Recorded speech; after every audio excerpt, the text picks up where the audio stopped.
I'm Mick Denness from BTCV. Okay, what is your transformation project about? Our transformation fund project is all about encouraging our volunteers to live a more sustainable lifestyle, and how we're doing that is our volunteers currently are excellent at going out and undertaking practical environmental work, but they've never actually thought about the impacts that their lives are having on the wider environment, particularly in relation to climate change. And what we're trying to do is actually, through informal learning, encouraging them to make the links between the environment where they live and caring for that and their own individual travel, recycling, energy use and other sort of environmental impacts. And we're doing that through really exciting informal mechanisms such as coffee break chats. So we've got facilitators just feeding in one or two questions to them just to stimulate conversation with the participants, and through that we know that it sort of gets them thinking about the links that we're trying to establish. And also we're arranging visits to recycling sites and eco centres and things like that, just to sort of reinforce that link between what they're trying to protect and their impacts on it.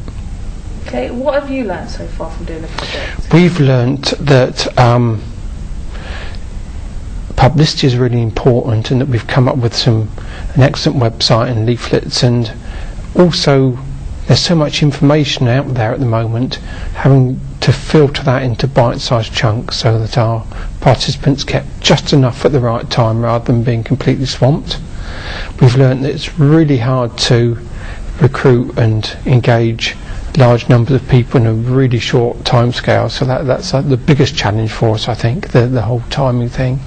But also I think that if the resources that we're developing work and this approach works, we'll be able to start to mainstream it across all of our projects within the next year or so. Okay, and where do you hope it will lead at the end of the project? The next steps? Well, ideally, if it works, what we'd like to do is actually, particularly with the coffee time chats, is start to train up our staff throughout the country to just introduce one sustainability question into the health and safety chats that they have with their volunteers at the start of the day. So as well as talking about the work they're going to be doing while they're doing it and the direct environmental benefit from it, so it can just sort of sow the seeds of